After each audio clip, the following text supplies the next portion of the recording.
Hey guys, we've got a With Friends episode and we've got my husband Shane here today. Hello, good morning. All right, so we are talking couples communicating about finances. Yikes. All right, let's go. All right, babe. So we are bringing forth this topic of couples communicating about finances. And this was actually an idea brought forth by a listener. So thank you so much.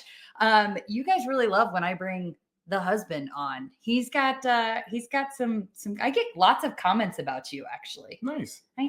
Yes, I know. See, everybody loves Shade.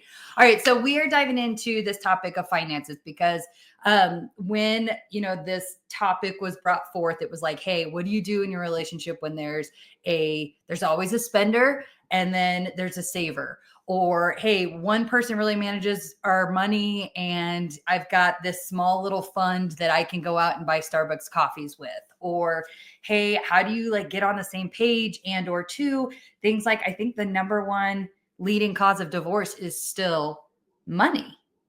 Did not know that. Yeah. So finances, it's definitely a topic that we are going to do our best today. We have had some pre-conversation, which normally actually doesn't happen. But I just want you to know, we're not going to necessarily go into our specific bank accounts because that's not actually going to, I don't think that that's going to be helpful. That would give you some type of, marker that wouldn't necessarily be applicable. So our goal today in the conversation is just to kind of hit when we look at our personal journeys, our opinions of how money, that has looked like when we came into our relationship and how we have grown and evolved our money mindset together. Some big financial pivots that we had happen or that we took along the way, how we navigated through that, because we do have very just natural money tendencies that are very different from one another. But we've been also very blessed because we've been able to do trial and error for 17 years. So yeah, we've been able to figure out what works best for us.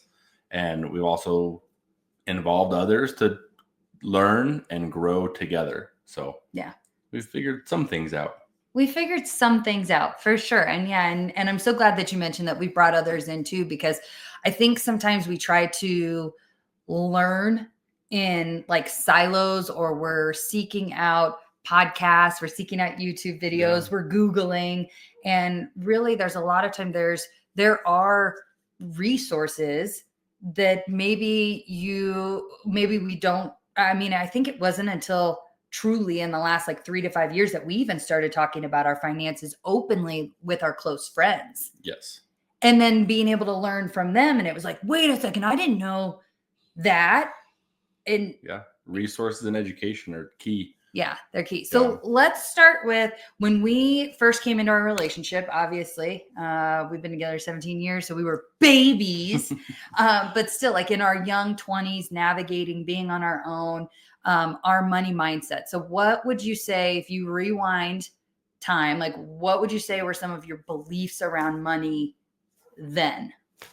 My beliefs about money and life were always have experiences, go enjoy the world and have fun. And money makes that possible. And so I knew I had to work and I knew I wanted to play. And so you knew you wanted to spend. It wasn't about the money. I think it was almost a lack of money mindset because I knew the numbers came in for me to go play. It was never that stuff is expensive. Stuff is hard to pay for. It just, I knew you had to go to work. You had to make money. And on the flip side, you could go play and have fun.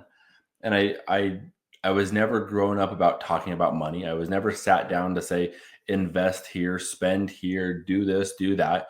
It was on Christmas morning, I got the big toys. On my birthday, I got the big toys. During the summer, we went and traveled and we played, and it was just, life was fun. We got to explore and do stuff.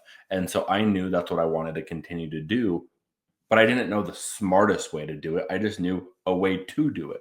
And so went, got a college job, did landscaping, and I knew I had to work hard in the summer, but on the weekends in the winter, we got to go play. Mhm. So that whole like concept of like way back then, that whole concept of saving what or was like, that? yeah, what was that exactly? Or like making your money work for you.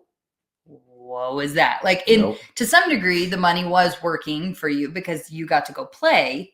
Yeah, that investment and that Mhm. return was exactly what I was looking for then. Yeah. Like now is completely different. You have kids, you have a spouse, you have a future. I'm no longer Superman. I'm like getting old. And so it's like you start realizing like one Wait a bag. second. I don't think I've ever heard you actually say those words. Are you okay? Hey, one bad That run. was weird. It's hard. And I think that's like whatever. I don't even believe you right now. I see the people at work. Let's say that. I see other people get hurt and they're set so far back. And so you start thinking about those things of like, stop it. If you have a setback in life, you don't get if your money's not making you money, you're not making money. Yes. So yes. That's what I was trying to say. Yeah, because then you're not that you're getting old. That was weird. Yeah, because you're right. Because then that setback, then you're just constantly like chasing your tail. Yeah. Instead absolutely. of being able to get ahead. What was your mindset? Yeah, my money mindset. So mine was always like this idea of you save your money for a rainy day. That whole like, well, yes, I saw money be spent and had fun too. It was very different. Like we so for me, money also too was like I think about some of the phrases that were almost imprinted on my brain just growing up, and that's and it's it is what it is. But it was stuff like oh, this person is filthy rich, or like, oh, if someone is rich, oh, they're just greedy, or they're just like trying to flaunt that they have money. Like this idea of having money, while I believe everybody, can say, well, of course I want more money. But if we were really honest, the money mindset was like that maybe that wasn't for us. Or it was like just out of reach, or we were always going to have enough to cover our needs. But like the excess, if you have excess, it's supposed to be saved because you're going to need that for when you get old. You're going to need that for when you get old. Yes. I mean, yeah, so true. So, yeah. So then I think about the times that, especially early on in our relationship, how that created a lot of like tension, because here we are now we're at this point where we're living together. We're starting to, we've started our adult life together, and having, to some degree, I was wanting to save things still, and you were still wanting to go play. Yes. Yeah. What was that like for you? Fun. We made money and we were able to go play, and it was amazing because we were able to do what we want. And like when I signed on for that first job, I didn't know what a 401k was. It was, oh, here's 3%. Bye. Like I didn't know what contributions I was doing. I didn't know what accounts they were going into. Yeah. So I checked that box at a very young age. I was saving. I was doing that. I didn't know what it meant. So I knew I was putting it away. I was doing it. And everything else was going to go for fun. Not everything, but. Now, keeping in mind, guys, let's also be very transparent here. Like Shane's like, well, we were having so much fun. Between the two of us, Shane and I had 7 jobs. That is true. We were living in an apartment and we had 7 jobs because we were working to fund the lifestyle we wanted. We wanted to go snowboarding every other day. We wanted to go on trips to go see relatives out of state. We wanted to go to, like, it was really important for me at the time for whatever reason. I wanted us to be able to go to fancy steak dinners at least once a month. And this is when I like young 20s. Yeah. So we knew what kind of lifestyle we wanted. And then we worked our tails off. 7 jobs between the two of us. So I think for me too, well, yes. And I think that's probably where I started to learn maybe to have a little bit more fun with money, was because I saw that happening for you and I wanted that as much as I wanted to save. So that's why I had another job. Yes. But I think that's probably when I first started having fun with money. And I think that's kind of where we subconsciously started involving others. It's hard. You can't reach out to Tony Robbins and say, how did you do that? But you can reach out to aunts, uncles, family friends, and you can reach out to them and say, hey, how did you do that? I see you have this. Like, now what? What's next? And so I think that back then we did see the lifestyle we wanted. And we knew a way to make it happen. Yeah. And I think that's when we started having the 7 jobs to build up the income so that we could go have fun. And then as we kind of got older, we started making that transition of doing it smarter, but not sacrificing on either end. And like you said, having your money work for you, or doing the proper things. Like at that point in time, we started figuring out what the game was of finances. And I think over the last decade and a half, we started learning the rules to the games we were playing. Yeah. And we were able to not have it go in our advantage, but we could play by the rules and we could learn and grow together. So I definitely feel that we took old tendencies, we took community around us to start pointing our life in the right direction.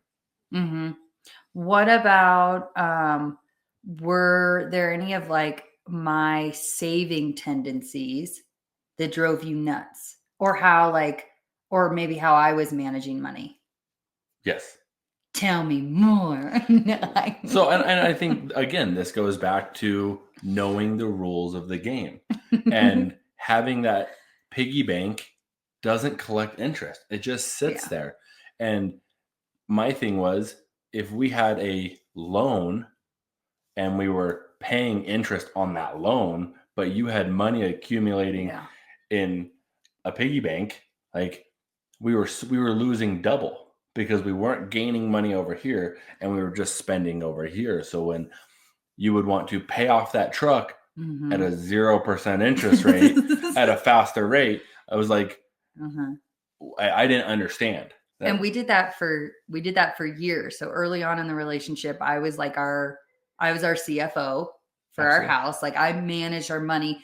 We would either have like Saturday morning, Sunday morning meetings where it was just like a quick, hey, every like 2 weeks, like, hey, paychecks came in, paid the bills, here's where we're at. And I remember how many times over a series of several years, it'd be like, hey, where I almost like didn't want to tell you. There was like, hey, I paid these payments, and you're looking at the sheet and you're like, well, why did you pay an extra $150 on the truck payment?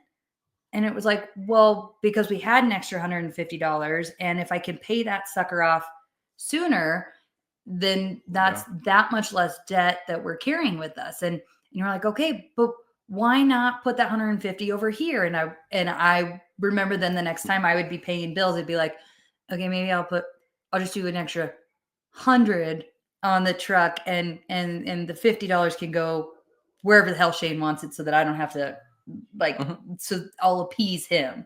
So it wasn't a total like, oh, Shane's right, he knows what we should do with our money.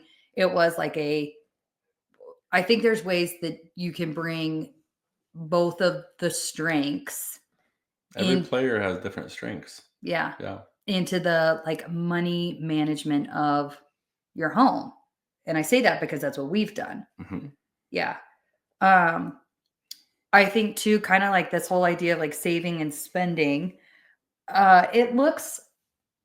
It's not now that we're so much like, oh, we need to save everything, we need to spend everything, we need to invest everything. I don't think we have these all in, all out. Like I think it's a nice spread right now, but I still think something that comes up for us, because this is who each of us are, you know exactly what I'm going to say, is like, I have no problem going and spending money at Starbucks.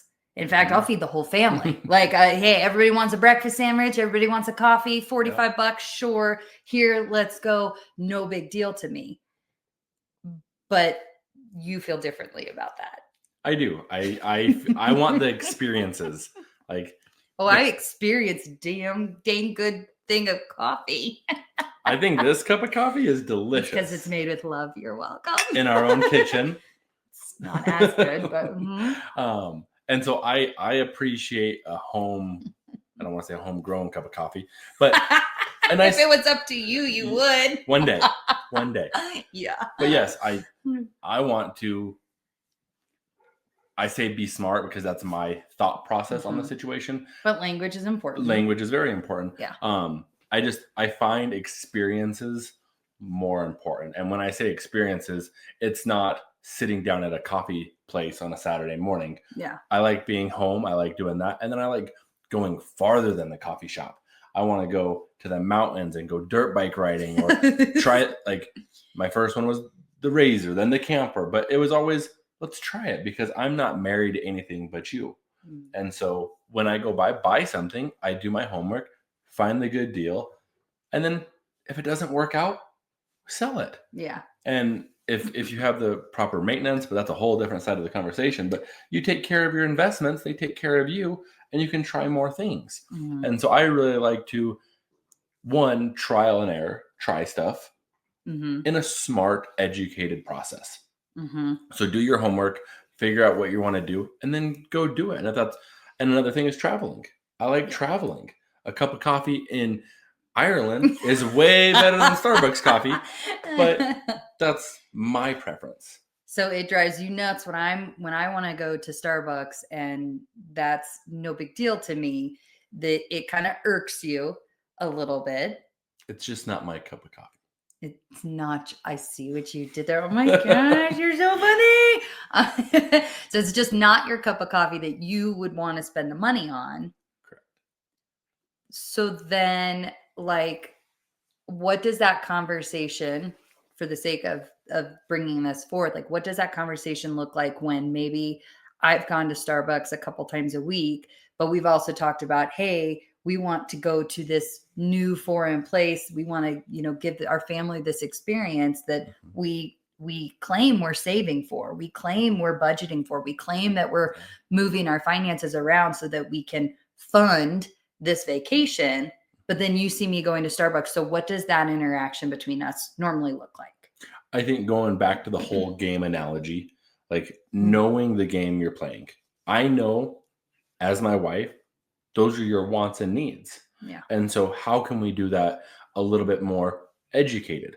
And that I'm going back to knowing the rules of the game, knowing the options you have on the table. If you're going to go to Starbucks, hey, download the app, get rewards, because then I get a free cup of coffee every now and then. You get to spend money on coffee. It's a win-win situation. Yay. And so I think, again, just knowing the rules of the game and being able to use them.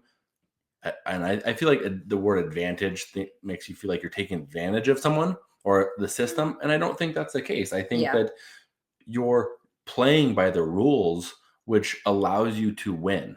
And then if I'm winning, you're winning, and vice versa. So I think if we can educate ourselves together and know what tools are out there for us, like the app, and just becoming a member of Starbucks is free. And you get free coffee based off spending money. And I think that there's so many items like that out in the world that we just don't know of. And I think, number one, talking about, I guess to answer your question, talk about it. Talk about what's driving me crazy, but what fills your cup. Yeah. And then talking through that, educating yourself, and then going back to communicate, because you have to over communicate these things, or else you keep making steps and it could be in the wrong direction. And so those Saturday morning conversations need to keep occurring in order to find both people happy. Yeah. something that just came up that we didn't talk about previously. I remember early on in our relationship, the conversation was like, I wanted to go out to lunch every single day with my coworkers, while you would be the one who you were making your lunch. Yes.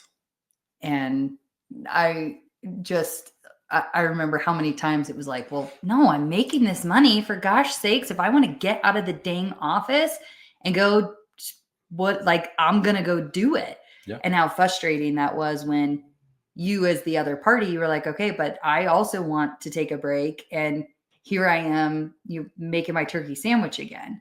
Yeah. How did we work through that?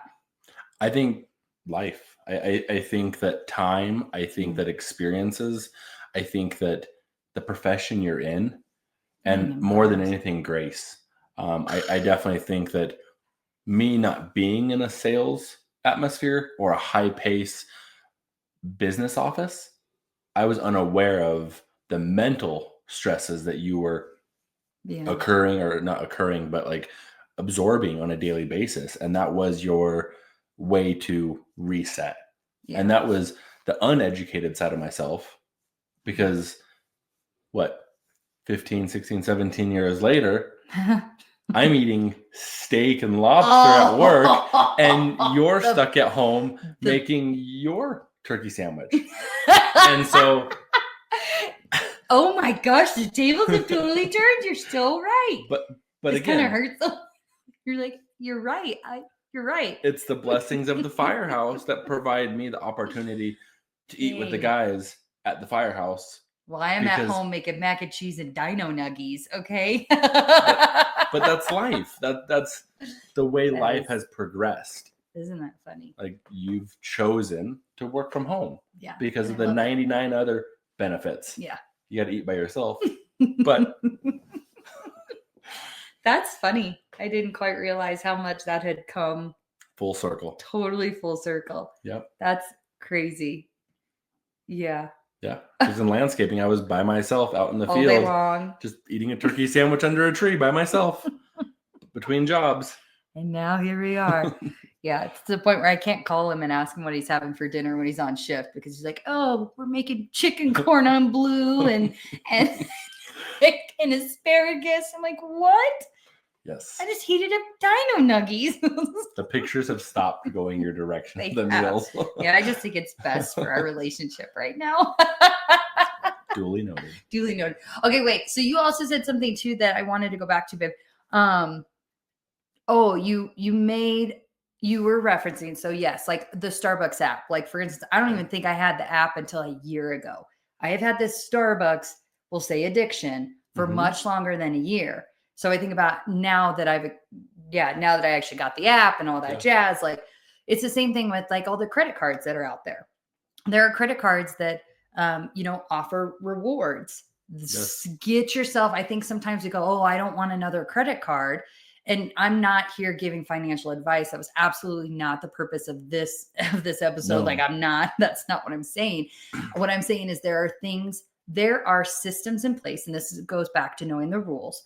There are systems in place that a lot of us don't take advantage of. We don't get the apps because, I'm just going this week. It's no big deal. Well, then all of a sudden this week, and if you really actually looked at your patterns, well, hey, your butt goes to Chick-fil-A once a month at minimum, and those points still add up. Yeah. Like, so we get I think sometimes there's like a laziness. I think sometimes, I know for me, like I've convinced myself it's going to be too hard. Oh, it's going to be too hard to figure out which credit card has the best miles or the best kickbacks, or you know what, I'll just stick with the one I've got and manage that instead of going out and getting a new one where I could be getting rewards. Or another example, kind of to tie back to what you had said, was like knowing the systems and making smart investments. So part of what we've done consistently, because of you, it is 100% because of you, is like when we wanted to make big purchases, Shane would put in the extra miles, the extra whatever. Like, for instance, we drove out of state all those years ago when we bought a boat. We drove out of state to go get that because it was the best thing. And we were prepared to go to this, like go check it out, and to leave without, if we didn't want it or if we didn't get the deal that we wanted. Yeah. So like shopping around. And then all those years later, when we sold the boat, I think we actually like made an extra $1,000 than what we bought it for. I mean, it was bonkers. And the same with like, so I'm just grateful that because you've taken the time to, yes, like it hurts when you want to make a huge, $40,000 purchase or whatever, like that does create things inside me that I know I have to work through my money mindset stuff. But going back to like, you do the research or you ask for the deal. I think about how many times we don't ask, hey, Absolutely. do you guys mind returning this? Or, hey, I didn't, I thought I bought this one, but instead can I do this one, even though it's $5 more? Or like sometimes how many times we'll be at stores, we'll be at restaurants or whatever. Yeah. And we just ask. You have to know the rules of the game. Yeah. Like every store has a return policy. Some are way better than others. And if you just figure out where best fits your needs, that's where you spend a lot of your time. And kind of going back to your thing about the, like, which credit card to use, like the one that fit us best was one that was constantly around us, where we were doing stuff and it was constantly being flashed in front of us. I'm like, no. But if that fits your lifestyle, there could be perks. Like, yes, they make money off of people that don't know the game. Maybe that's my assumption. That's not a fact, but that's my assumption. And there are benefits behind it that a lot of people could take advantage of in a good way. And like get mileage and travel the world. Like if that's what's important to you, just be aware, be open, see what's around your community, and then make that happen. And you say that was me. I don't believe that. I think that finances takes a team. Like I think there can be a label, but as our friend B says, labels might not be good. Like you got to get rid of that, and it can be a team. We can have a financial team. We don't need an officer inside between us. Yeah. Well, and I think, okay, so that brings up a like we wanted to talk about a pivot. So early on in our relationship, I managed our money, but there was always again, like the level of involvement was always, at least the expectation for the partner is, hey, at least know our numbers. And then also too, we always have conversations around like, what are our financial goals? What does the budget need to look like? What do we need to change? Like those are really frequent conversations that we're having, even though I was the one who was clicking the button, auto pay here, do this, move this money here, whatever it was. I know he laughs with auto pay because I didn't do it forever. But then there was a moment a couple years ago where, and we wanted to share this just in case anyone could relate. Shane was coming to me as like the money manager, saying that one of his desires was he really wanted like a recreational vehicle for the house or for the family. And I was totally against it, purely from a financial standpoint. And for me, I 100% made the decision that I did because I was kind of throwing a fit and was just like, fine, you do it. But what I realized was, because I had been so close to our money for so long and clicking the buttons here and there, is that I was feeling the weight of our financial choices just a little bit differently than he was. And I say weight as if it was bad, but it was like, for instance, maybe Shane was aware that, hey, it was going to take us 3 months to pay off Christmas, but he didn't feel it the same way when he was like, oh, shnikes, we can't pay off the credit card this month. That stinks. And so when he was coming to me wanting to do this big purchase, I was like, no, we can't do it. But then I also felt really helpless. I felt like the bad guy. I felt like I couldn't provide him the thing he wanted, which again had nothing to do with me. Like we were both contributing financially, but I felt like I had to be the bad guy saying no. And that really sucked. So that year it was like, you know what? You want these big purchases. You want this big thing. You manage our finances. And I think before I even clicked the first financial button, I was already out buying that razor because one, I had the faith that I knew enough from a distant view of our finances that I can do this. Like I had the faith in our finances, I had the faith between us, and I had the spiritual faith that it'll all work out. We're good. Yeah. And that might have been like a blind, just shot in the dark. And I could say that, yes, it could have been irresponsible, but I also had just enough education and enough knowledge of where we were at that I knew that I could do it. And that's not a cockiness statement. It's saying you were educated enough. And I think that's important. And I also think that jumping 2 feet in gets you into that game. Sometimes. For me, it works. For me, it works. Because then instead of saying, I don't have enough time to learn that game, now you trial by fire. Now you have to learn that game or else you will fail. And so I think that number one, making that purchase and then making it happen. Like when you have that priority of paying a new purchase off or figuring out the monthly payments or something like that, like you figure it out, you do it. And at that point, that's when you're like, hey babe, I just made this purchase, like no more Starbucks for the next couple months, please. Like, but you figure it out. And so I definitely jumped in, learned the game very quickly. And then, it was trial and error at that point. Trial and error. But when we made that pivot in our household, it was under the very clear rules of like, hey, we had like we'll go through a 1 deep dive session where I'll review, like you can watch over my shoulders while I'm paying the bills and clicking the stuff. And then the next time I'll watch over your shoulder. Why I won't provide feedback, but like I'll watch over your shoulder just to, again, make sure that this has been a clean handoff of like, so all the bills got paid, nothing went crazy. And then the rules were like, hey, if you want help or my advisement on, hey, how have you done this for the last couple of years, this specifically, like I'm here to answer that. But then the second thing was that I almost like had to hold myself accountable to, I was not allowed to, for at least a year, like provide negative feedback. Obviously, I was still held accountable for knowing our numbers and where we were at, but it was and the reason for that was like, I wanted him to feel like a full year's worth of finances on kids' birthdays, anniversaries, trips, Christmas, like because your finances do change all year long in the financial situation and place that you're in. What did that experience, or I guess like what was that experience like for you? So I know you said that you had the faith, you jumped all in. Maybe like what's been one of the bigger takeaways, or what do you think?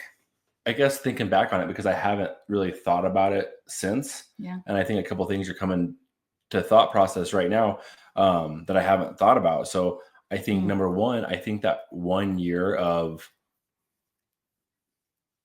clicking the buttons. Clicking the buttons, but also kind of trying to do it your way was really hard because you're trying to do it someone else's way rather than taking on that responsibility and doing it your way. Like maybe I was so scared to make a mistake because like finances, like that's a big thing because now we have a house, now we have kids, now we have this. Like if I make a mistake, what's going to happen? What's the domino effect? And so I think that you're so scared to trial with money that I think that it was more intimidating that first year than it's been since. And I think once I took full accountability and said, this is mine, I was able to do it my way with education and communication. That I was able to find a method that worked for me, that worked for us, that like served us. And so I think that that the handoff, I don't want to say was fumbled by any means, but it was a trial. It was the first time that you kind of put your hands up and said, if you want these big purchases, like, here you go. And I took it, but I never ran with it until you were like, hey, like, you're doing okay. We made it through a year and we're not underwater. Yeah, and I think that one positive affirmation was like, you're right, I do got this. And then run with it, and yeah. Well, and I think too, that's a really cool reflection. And I think that you're spot on. Like, you're right. Yeah, it was like you were trying to do it my way. And then after we hit that first year and it was like, okay, how are things going? Yeah. I actually think these are okay. We're okay. And yes, this is different than what we've done in the past, but that doesn't mean different is a bad thing. Mm-hmm. And let's keep trying. And then the way that you did morph it into, like, so no, we don't talk every Saturday and Sunday now about our finances. We do have our power hours where we talk, but a lot of times, like when Shane does our finances, after he clicks the button, he always sends me a screenshot of the spreadsheet. Yeah. So I am very similar to all those couple of years ago. It's like, if something happened, if I needed to, like tomorrow, I would feel comfortable and confident to make a financial decision for our household. Yeah. Because I know the numbers. Am I in there clicking all the buttons anymore? No, I'm not. But that's all I'm doing. Clicking buttons because the communication already happens. The goals are already out there. If we need to move things around because, the trucks both need to go in for maintenance or whatever, like we pivot, we have those conversations. I also think like something that was really, I think in this like evolution of finances in our relationship, like being able to actually be in the other person's shoes. So like, I think when I kind of hands up, hey, you take the finances, it allowed me maybe more than I had to like actually put on the shoes that you were in, where it was like, hey, I know enough about our money, but maybe because I'm not in it every single week, maybe I shouldn't go to Starbucks this week. Like, just in case something has changed and we haven't been able to talk about it yet, or like maybe, or like, hey, dang, maybe I should get the app because then he can actually see when I'm going to Starbucks. And if something comes up or things go sideways, he can be like, hey, what are you doing, Betsy? Like, so I think that quite literally, it forced us to put each other, like to put ourselves in the other person's shoes. And I know, I operate.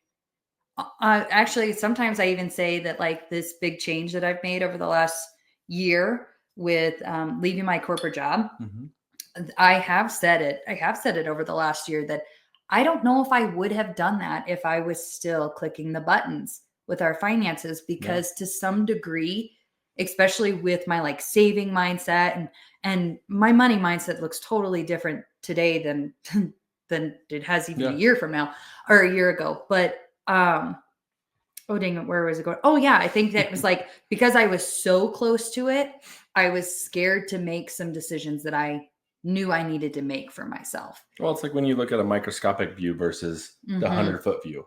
And you gave me the opportunity to look at it from 100-foot view.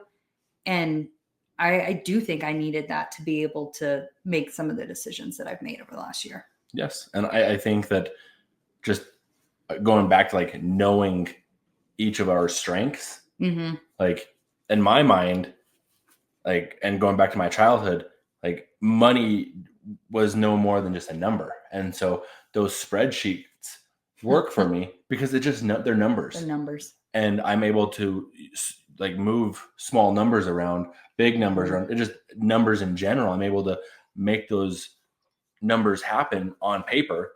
And your strength is rocket math, like big math. Big math. And so you just got to utilize each other's strengths. And I think that this was one of mine. It just took us a little bit to figure it out. And it's not saying that you did a bad job or I'm doing a great job. It's just The voice inflection alone. The voice inflection alone. But it's just, yeah, I think that you just have to figure it out. How do you, because I'm thinking about, again, just like some of the stuff that I hear like with my clients and some of the frustrations about like not having support to start their own purpose-driven businesses. Like, how do you, or what do you think has equipped us along the way? I think that tension with finances in a relationship happen when people start finger pointing. Like, Yes. oh, you always want the big purchases. You're going to drive us into the ground. Or like, oh, that you always buy Starbucks. You're going to drive us into the ground. What along the way have we figured out works for us to where like there's no, it's not a finger pointing thing. It's a like, hey, you want that? Okay, what are we going to do to make it happen? And we're like both buckle in at the same time. How did we get there? I think that yin and yang. I think that I was so far one way, you were so far the other way, that right off the bat, our field was so broad. Like, is that a good thing or a bad thing? I'm confused. I think it's a good thing because okay. our spectrum can see the far left of spending all the time, and the far other spectrum can say saving all the time, rather than us being raised similarly, and only having one mindset. I think that we have two opposing mindsets, two opposing personalities, two opposing strengths, and so I think that we were able to take a full 1,000-foot view of finances in general. And I think that a word or terminology that we've thrown out is financial IQ. Yeah. And I think that there's a lot of IQ across the board that ends at 12th grade. That means you're done learning at 18 years old. Some go to college, some go past that. But as a society, I think that a lot of education stops growing at a very young age. And so I think it's very beneficial that not only one, did we keep that financial IQ growing over the last decade and a half, I also feel that we were able to take all the tools on the table and find a way that works for us. And I think that communication was the leading contributor. Yeah. And I think that, again, grace and understanding, and like kind of to your point, so I'll kind of summarize that back to support. Like, you have to support each other. And I do feel like not try to change each other. Yeah. Again, it's communication and communication and support. Because I do feel like if you would have been at a microscopic view for longer, our life could have looked completely different. But because you were able to take a step back and focus on you rather than focusing on our finances, I think that you were able to do a change, a choice, a transition that was freeing for you. And I think that my recommendation is, number one, communicate. Find out what each other wants, short term, medium term, long term. Find out what the goals really are. And if somebody is unhappy and somebody wants change, talk about it. Yeah, it's okay. And and maybe it does look like a full, like, arms up, hey, you take it. Maybe it does take like, hey, I'm going to take it this, I'm going to take this half, you take this half.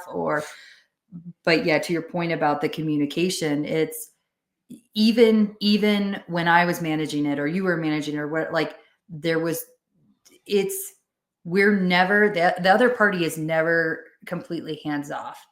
And I do hear about that and see that in others' relationships. And I think that if that works for you, that's cool. Like that's do whatever works for you. Like, this has just been our thing. And our thing has been like, hey, it's our money. You wouldn't be able to go to your job without me. I wouldn't be able to go to my job without you. Like, this is a unit.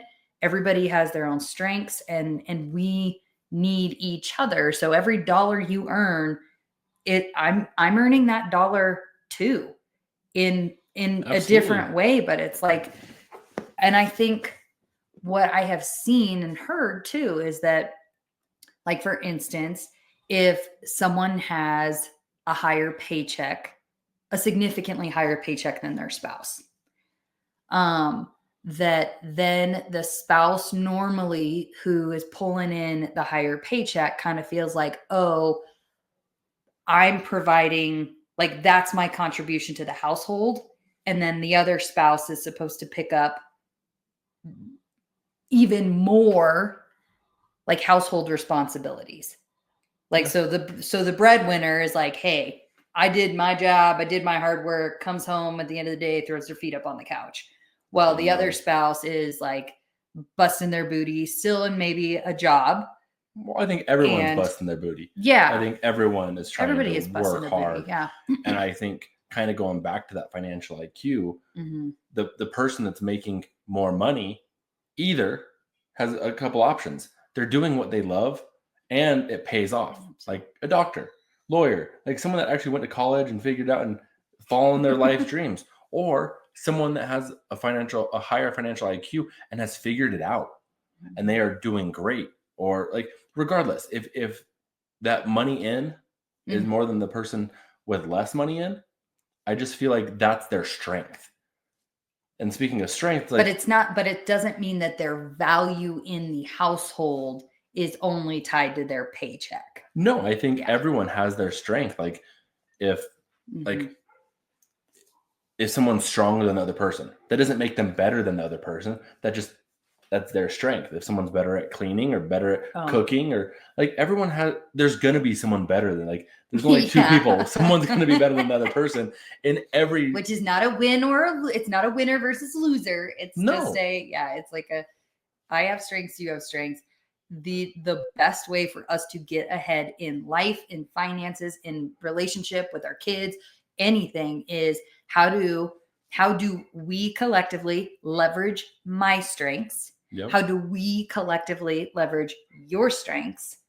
And then how do we collectively, like, realize that, hey, when I put my weakness with your weakness, holy crap, now it's a strength. Yes. And the way that does just totally catapult and multiply abundance in so many areas in our life.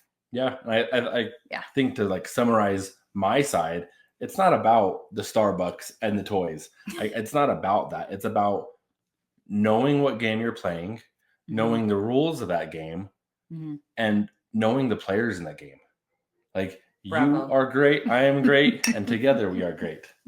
Yay! I don't think I want to say anything else. That was just like mic drop. You're so good, Shane. Well, we love having you. Thanks for having me. You're welcome.